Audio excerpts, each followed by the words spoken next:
അവിടെ പോയിട്ട് കപ്പലിൽ യാത്ര ചെയ്ത് പ്രവാസികളായവർ സഹോദരങ്ങളെ, ആ പഴയ കാലഘട്ടത്തിൽ ഇവിടെയുള്ള താടി നരച്ച ഉപ്പാപ്പമാരിൽ പല ഗൾഫുകാരോടും ചോദിച്ചു നോക്ക്, അവരുടെ വിഷമങ്ങൾ എത്രയായിരുന്നുവെന്ന്, അവരുടെ വേദനകൾ എത്രയായിരുന്നുവെന്ന്. ഇന്ന് നിങ്ങൾ നിങ്ങളുടെ കാറിൽ ഇവിടെ നിന്ന് വീട്ടിൽ നിന്ന് പുറപ്പെട്ട് എയർപോർട്ടിലേക്ക് പോകുമ്പോൾ നിങ്ങൾക്ക് ചിലർക്ക് വേദനയില്ല, ചിലർക്ക് വിഷമങ്ങളില്ല. അവർ അടിച്ചു പൊളിക്കാൻ വേണ്ടി പോകുന്ന ലാഘവത്തോടെ പോകുകയാണ്. കാരണം എന്താണ്? പല പ്രവാസികളായ സഹോദരങ്ങളും, ഞാൻ നെഗറ്റീവ് പറയുകയല്ല, ഞാൻ കുറ്റം പറയുകയല്ല, പരാതിയും കംപ്ലൈന്റും പറഞ്ഞ് വിഷമിപ്പിക്കുകയല്ല. പല പ്രവാസികളും ഇന്ന് ഗൾഫ് നാടുകളിൽ പോകുന്നത് എന്തിനാണ്? അടിച്ചു പൊളിക്കാനാണ്, കുടിക്കാനാണ്, വ്യഭിചരിക്കാനാണ്, നിശാ ക്ലബ്ബുകളിൽ അതാ കൂത്താട്ടം നടത്താനാണ്. കാരണം അവിടെ നോക്കാൻ ബാപ്പയില്ല, അവിടെ കാണാൻ ഉമ്മയില്ല, അവിടെ മനസ്സിലാക്കാൻ ഭാര്യയില്ല, അവിടെ അറിയാൻ സഹോദരങ്ങളില്ല. അവിടെ തിരക്കു പിടിച്ച ജീവിതത്തിനിടയിൽ സ്വന്തം ഡ്യൂട്ടിയുമായി ബന്ധപ്പെട്ട് ഓരോരുത്തരും അങ്ങ് ഇറങ്ങിത്തിരിക്കും. ഒരു റൂമിൽ 10 പേരുണ്ടായാൽ ആ 10 പേരും റൂമിന് പുറത്തിറങ്ങിയാൽ പിന്നെ എവിടേക്കാണ് ഇവർ പോകുന്നതെന്ന് 10 പേർക്കും പരസ്പരം അറിവുണ്ടാകില്ല. അവന് കുടിക്കേണ്ടവന് കുടിക്കാം, പിടിക്കേണ്ടവന് പിടിക്കാം, പണിയെടുക്കേണ്ടവന് പണിയെടുക്കാം. അധ്വാനിച്ച് കുടുംബത്തോടും നാട്ടുകാരോടും ജീവിതത്തോടും അല്ലാഹുവോടും റസൂലിനോടും കടപ്പാടുള്ളവന് അതനുസരിച്ച് ജീവിക്കാം. അങ്ങനെ ഒരു ഗൾഫ് എന്നുണ്ട്, അങ്ങനെ ഒരു പ്രവാസ ജീവിതം എന്നുണ്ട്. ഞാൻ ഈ അടുത്ത സമയത്ത് പരിശുദ്ധ റമദാനിൽ ഒമാനിൽ പോയിരുന്നു. മത്രയിലും റോബിയിലും സോഹാറിലും അടക്കം ഒമാനിലെ മസ്കറ്റിനടുത്തുള്ള ഏകദേശം ഭാഗങ്ങളിൽ ഞാൻ കറങ്ങിയിട്ടുണ്ടായിരുന്നു. അവിടെ കാണാൻ കഴിഞ്ഞ ഹൃദയഭേദകമായ രംഗങ്ങൾ എൻ്റെ പ്രിയപ്പെട്ട കൂട്ടുകാരൻ തിരുവനന്തപുരം ജില്ലയിലെ സഈദ് ജൗഹരി എന്ന എൻ്റെ കൂട്ടുകാരൻ അവിടെ മസ്കറ്റിലെ റൂവിയിലുണ്ട്. അവൻ എന്നോട് അവിടുത്തെ കഥനകഥകൾ, വിഷമങ്ങൾ, പ്രയാസങ്ങൾ, പലരുടെയും അരാജകത്വം പിടിച്ച ജീവിതങ്ങൾ വിശദീകരിച്ചപ്പോൾ സഹോദരങ്ങളെ ബേജാറ് തോന്നിപ്പോയി, ബന്ധപ്പാട് തോന്നിപ്പോയി, വിഷമം തോന്നിപ്പോയി. അല്ലാഹു കാത്തു രക്ഷിക്കട്ടെ. എന്നാൽ നല്ല പ്രവാസികളായ സഹോദരന്മാരുണ്ട്, കുടുംബത്തോട് ആത്മാർത്ഥതയുള്ള, മക്കളെ ആത്മാർത്ഥമായി സ്നേഹിക്കുന്ന, തൻ്റെ പ്രിയപ്പെട്ട ഉമ്മയോടും വാപ്പയോടും ഭാര്യയോടും കടപ്പാടിന്റെ ബോധമുള്ള പ്രവാസി. അവൻ ആത്മാർത്ഥമായി അല്ലാഹുവിനെ പേടിക്കുന്നവനാണ്, റസൂലുള്ളാഹിനെ ഇഷ്ടപ്പെടുന്നവനാണ്. അങ്ങനെയുള്ള നല്ല പ്രവാസിയായ സഹോദരൻ ഇവിടെ നിന്ന് ഗൾഫിലേക്ക് ലീവിന് വന്നിട്ടങ്ങ് പോയാൽ അവന്റെ ഖൽബ് വേദനിക്കുകയാണ്. 3 വയസ്സ് പ്രായമുള്ള പൊന്നുമോള് ഒക്കെ തിരിപ്പുണ്ട്. തൻ്റെ 7 വയസ്സ് പ്രായമുള്ള പൊന്നുമോൻ എയർപോർട്ടിലേക്ക് യാത്ര ചെയ്യുന്ന വാഹനത്തിന്റെ വലതുഭാഗത്ത് തൻ്റെ ശരീരത്തോട് ചേർന്നിരിപ്പുണ്ട്.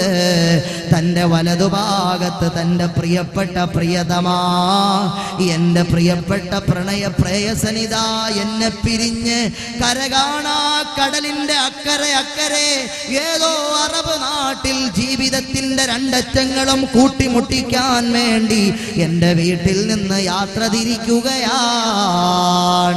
ഇനി എത്ര വർഷങ്ങൾക്ക് ശേഷമാണ് മടങ്ങി വരിക? ഇനി എത്ര വർഷങ്ങൾക്കും സമയങ്ങൾക്കും കാത്തിരിപ്പുകൾക്കും ശേഷമാണ് മടങ്ങി വരിക എന്ന വിഷമത്തിലും വ്യസനത്തിലും പ്രയാസത്തിലും കണ്ണീരോടെ എയർപോർട്ടിന്റെ ഫ്രണ്ടിൽ നിന്ന് പാസേജ് വഴി അങ്ങോട്ട് കടന്നു ചെല്ലുമ്പോൾ സഹോദരങ്ങളെ 7 വയസ്സുള്ള പൊന്നുമോൻ ഇങ്ങനെ ഉപ്പാടെ മുഖത്ത് നോക്കുകയാണ്. ഉപ്പ പോകുവാണോ? 4 വയസ്സുള്ള പൊന്നുമോള് ഉപ്പാനോട് ചോദിക്കുന്നു, ഉപ്പ പോകുവാണോ? പോകാൻ മനസ്സില്ല മോളെ, പോകാൻ മനസ്സില്ല മോനെ. പ്രവാസിയുടെ ഭാര്യ കരഞ്ഞു കലങ്ങിയ കണ്ണുമായി, വിങ്ങുന്ന ഹൃദയവുമായി, തപിക്കുന്ന മനസ്സുമായി എൻ്റെ പ്രിയപ്പെട്ട ഇക്കാ, നിങ്ങൾ എന്നെ പിരിഞ്ഞിട്ട് അകലെ അകലെ, കയ്യെത്താത്ത കണ്ണെത്താത്ത കാതെത്താത്ത ദൂരത്തിൽ എവിടേക്കോ യാത്ര തിരിക്കുകയാണല്ലേ എന്ന കഥന ഭാരത്താൽ, ദുഃഖഭാരത്താൽ, വ്യസന ഭാരത്താൽ ആ പെങ്ങളും എയർപോർട്ടിൽ തൻ്റെ ഭർത്താവിനെ യാത്രയയക്കാൻ നിൽക്കുകയാണ്.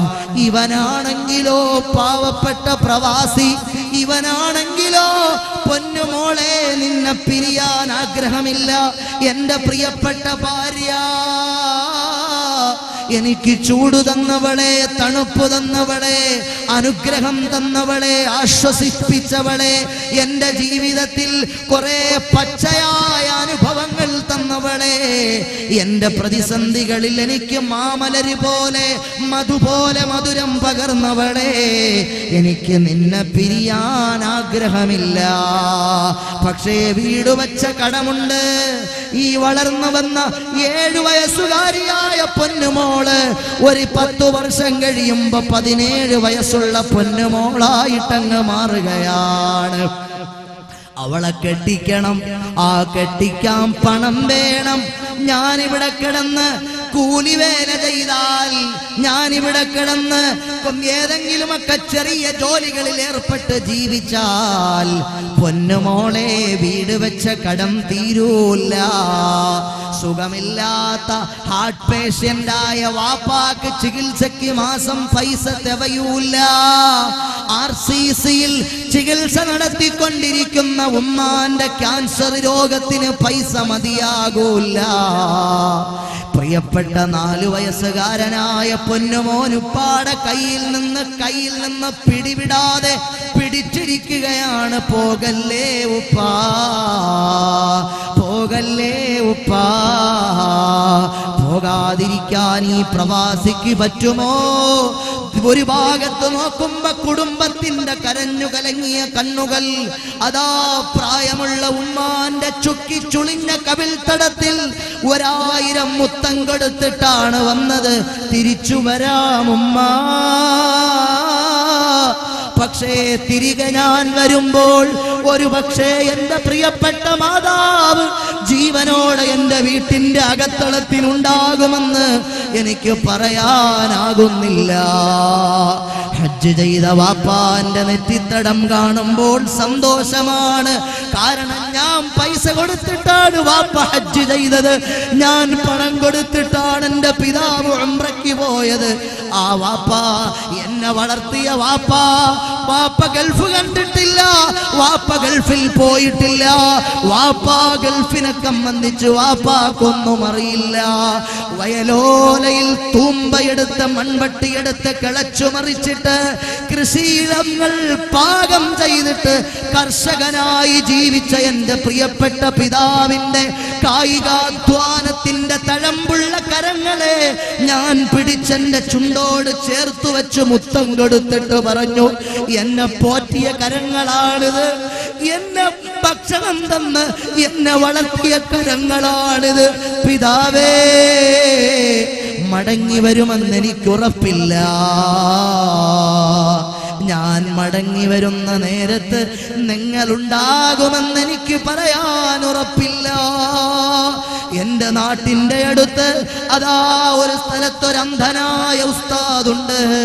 അദ്ദേഹത്തിൻ്റെ പ്രിയപ്പെട്ട പൊന്നുമോൻ മുഹമ്മദ് എന്ന പേരുള്ള കുട്ടി, സുബ്ഹാനല്ലാഹ്, നല്ല ചുറുചുറുക്കുള്ള മോനാണ്. എൻ്റെ അടുത്ത് വന്നിട്ട് പറഞ്ഞു, ഇക്കാ അടുത്ത വർഷം റബീഉൽ അവ്വലിനൊരു ഡേറ്റ് തരണം, ഞങ്ങൾക്കവിടെ ഞങ്ങളുടെ സ്ഥലത്തൊരു ബുറുദ സംഘടിപ്പിക്കണമെന്ന് എന്നോട് പറഞ്ഞു. ഈ റബീഉൽ അവ്വലിനെ വിളിച്ചപ്പോ ഇക്ക വന്നില്ലല്ലോ, ഡേറ്റ് തന്നില്ലല്ലോ എന്നോട് പരിഭവം പറഞ്ഞ മുഹമ്മദ് എന്ന പേരുള്ള കുട്ടി, സഹോദരങ്ങളെ, ഗൾഫിൽ പോയിട്ട് അവൻ വാഹനം ഓടിച്ചു പോയ വാഹനം എതിരെ വന്ന വാഹനവുമായി കൂട്ടിയിടിച്ചു. സുദീർഘമായി വാഹനത്തിൽ യാത്ര ചെയ്ത് നല്ല റോഡാണ്. ഇവിടുത്തെ ചൊക്ലിയിലെ റോഡ് പോലെയല്ല, കേരളത്തിലെ റോഡ് പോലെയല്ല. കുറെ മന്ത്രിമാര് നമുക്കുണ്ട്, രാഷ്ട്രീയ പാർട്ടികൾ നമുക്കുണ്ട്. കേരളത്തിൽ നല്ലൊരു റോഡില്ല സഞ്ചരിക്കാൻ. കാസർഗോഡ് മുതൽ തിരുവനന്തപുരം വരെ ഞാൻ ദിനേന സഞ്ചരിക്കുന്നയാളായതുകൊണ്ട് പറയുകയാ, വളരെ കുറച്ച് ഭാഗങ്ങൾ മാത്രമാണ് നല്ലൊരു റോഡ് കേരളത്തിലുള്ളത്. എത്ര രാഷ്ട്രീയ പാർട്ടികളുണ്ട് ഇവിടെ, എത്ര രാഷ്ട്രീയ നേതാക്കന്മാരുണ്ട് ഇവിടെ, എത്ര പൊളിറ്റിക്കൽ പാർട്ടികളുടെ കൊടികളുണ്ട് ഇവിടെ. വലിച്ചെറിയാൻ പറഞ്ഞേരെ, വലിച്ചെറിയാൻ പറഞ്ഞേരെ. നല്ലൊരു റോഡ് തരാൻ, ഈ നാടിന് സംഭാവന ചെയ്യാൻ ഇവിടുത്തെ പൊളിറ്റിക്കൽ പാർട്ടീസുകൾക്ക് കഴിയുന്നില്ലെങ്കിൽ പിന്നെ എന്തോന്നാ ഇവർ ചെയ്യുന്നത്? ഞാൻ ആരെയും വിമർശിക്കുകയല്ല, ആരോഗ്യപരമായ വിമർശനം നല്ലതാ, മനസ്സിലാക്കാനാ, തെറ്റുതിരുത്താനാ, വീണ്ടും വിചാരത്തിനാ, അതുമാത്രം ചെയ്യുകയാണ് സഹോദരങ്ങളെ. ഗൾഫിലെ യാത്ര നീണ്ട് പരന്ന് ഇവിടെ നിന്ന് അവിടെ നോക്കിയാൽ അക്കരെ കാണുന്ന മനോഹരമായ നാഷണൽ ഹൈവേകളെ പരാജയപ്പെടുത്തുന്ന നല്ല എക്സ്പ്രസ് ഹൈവേകളുള്ള ഗൾഫ് നാടുകളിൽ പ്രവാസി സുദീർഘമായി 2 മണിക്കൂറല്ല 3 മണിക്കൂറല്ല 8ഉം 10ഉം 12ഉം മണിക്കൂർ 8ഉം 10ഉം 12 മണിക്കൂർ യാത്ര ചെയ്തിട്ട് അവൻ സഞ്ചരിച്ചു പോകുമ്പോൾ അറിയാതെ ഉറങ്ങിപ്പോകുകയാണ്. എതിരെ വരുന്ന വാഹനത്തിൽ കൊണ്ടുപോയി ഇടിക്കുകയാണ്, അതല്ലെങ്കിൽ അടുത്ത ട്രക്ക് മാറിയിട്ടവൻ അപകടത്തിൽ പെടുകയാണ്. അങ്ങനെ ആ പൊന്നുമോനങ്ങ് മരിച്ചുപോയി.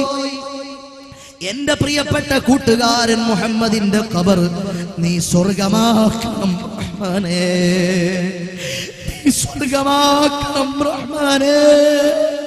അന്ധനായ പിതാവ് ചെറിയ പ്രായത്തിലാണ് മകനെ കണ്ടിട്ടുള്ളത്. ആ അന്ധനായ പാവപ്പെട്ട, എപ്പോഴും സ്വലാത്ത് ചൊല്ലി കൂടുന്ന പാവപ്പെട്ട നല്ല മനുഷ്യന്റെ കൈകളിൽ പിടിച്ചിട്ട് വാപ്പാ ഞാൻ മടങ്ങി വരാമെന്ന് പറഞ്ഞ് യാത്ര പറഞ്ഞ മുഹമ്മദ് പിന്നീട് ജീവനോടെ തിരിച്ചു വന്നില്ല. അവന്റെ ജനാസയാണ് വന്നത്. സഹോദരന്മാരെ, ഞാൻ റമദാനിൽ ഒമാനിൽ പോയപ്പോൾ സോഹാർ എന്ന് പറയുന്ന സ്ഥലത്തേക്ക് ഞാൻ സഞ്ചരിക്കാൻ അവിടുത്തെ എൻ്റെ പ്രിയപ്പെട്ട ഉസ്താദ് ഷഫീഖ് ബുഖാരി കൊല്ലം അവിടുന്ന് എന്നെ ഏർപ്പെടുത്തി തന്നത് നമ്മുടെ SSF കാരനായൊരു സിറാജിന്റെ പ്രവർത്തകന്റെ വാഹനത്തിലാണ്. ഞാനിങ്ങനെ വാഹനത്തിൽ കയറി യാത്ര ചെയ്തു. ഷംസുദ്ദീൻ എന്ന പേരുള്ള പ്രവർത്തകനോട് ഞാൻ ചോദിച്ചു, എത്ര മണിക്കൂറാ ഡെയിലി വണ്ടി ഓടിക്കുക? സുബ്ഹാനല്ലാഹ്, കണ്ടിന്യൂസ് ആയിട്ട് 13ഉം 14ഉം മണിക്കൂർ ദിനേന വണ്ടി ഓടിക്കുന്ന, കാർ ഡ്രൈവ് ചെയ്യുന്ന ഷംസുദ്ദീൻ എന്ന സിറാജിന്റെ പ്രവർത്തകനെ, SSFന്റെ പ്രവർത്തകനെ എനിക്ക് കാണാൻ കഴിഞ്ഞു. അവനെ കെട്ടിപ്പിടിച്ചു മുത്തം കൊടുത്തിട്ട് പറഞ്ഞു, എല്ലാ മജ്‌ലിസിലും നിനക്ക് വേണ്ടി ഞാൻ ദുആരക്കുമെന്ന്. സഹോദരങ്ങളെ, അപകടങ്ങളെ പറ്റി ഞാൻ കൈ ഉയർത്തി ദുആരക്കുന്ന നേരത്ത് എന്റെ മനസ്സിലോടി വരുന്നത് ശംസുദ്ദീന്റെ മുഖമാണ്. 14ഉം 13ഉം മണിക്കൂർ തുടർച്ചയായി ഈ സംഘടനയ്ക്കും പ്രസ്ഥാനത്തിനും വേണ്ടി വാഹനമോടിക്കുന്ന നിഷ്കളങ്കനായ പ്രവർത്തകന്, പടച്ചവനെ നീ ആപത്ത് വരുത്തല്ലേ അല്ലാ, അവനും ഒരു പ്രവാസിയാണ്. എന്റെ പ്രിയപ്പെട്ട പൊന്നു പെങ്ങളെ, അങ്ങനെ പ്രവാസിയായ ഭർത്താവ് നിന്റെ വീട് വിട്ട് പോകുമ്പോ നിനക്കെന്തൊരു വിഷമമാണ്, വേദന.